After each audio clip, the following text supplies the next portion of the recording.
Peggy 18.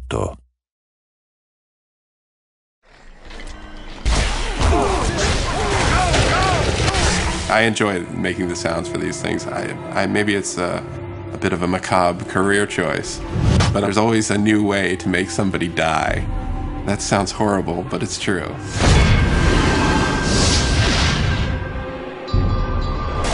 Hunted is about the sense of being lost in the world. And not like literally lost, where you need a map, but just lost in the way that you get overcome and you really believe that you're there.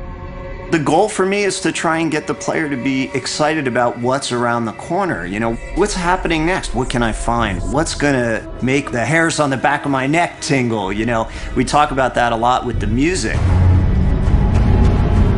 The vibe of the score is powerful. I mean, if you look at the main characters of the game, even the female, she's pretty, you know, with it, pretty brutish looking, very strong, powerful. So I wanted to convey that in the music. So there's a lot of choir, a lot of brass, and a lot of percussion. And as far as modern elements go, I've created a decent amount of sounds for the score to help convey an uneasiness in the world and in the levels that they traverse through in the game. I'm never gonna say no to that. I mean, there's a lot of weaponry, a lot of spell casting, and a lot of hyper crazy kind of sound, but in general, the overall approach is very ambient and kind of creepy, maybe a little bit horror in places.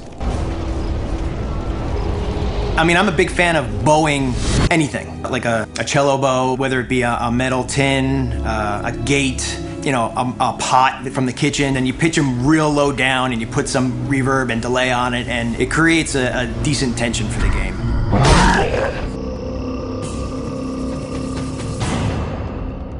Every sound in the game is designed. There's nothing like a stock library sound in this game. So every single sound, even like the small impacts of the wood breaking as a body falls into it, it's, you know, a multi-layered sound of like crunchy stuff up top and then this stuff up here. These things make really great whooshes for like the arrows, you know, as they pass by your head. That's how you make them. Cutting it close there. Ooh, a good death rattle. I'll take chocolate syrup and tomato paste and corn syrup and I'll mix it all together and just stick a mic in there and just, you know, make some really cool beefy sounds. And then when that stuff like splatters and you hear it after you kill, it's really satisfying. You want to imagine the blood splattering on the ground. If you're into that sort of thing. I don't think about that. I never think about that. A lot of the nostalgia of the old dungeon crawly games was all about the magic mouth giving you the riddle, or you find the runes written on the wall and you translate them into some mysterious riddle. What we want to do is give that same kind of fun, like, I figured it out, or I've been thinking about it all night and I woke up in the morning with the answer. We wanted the puzzles of our game to blend into the mythology and blend into the environments and be true to where they are. You know, you may break through a wall and find out there's a huge other area behind it that you didn't know existed, and those are all over our world.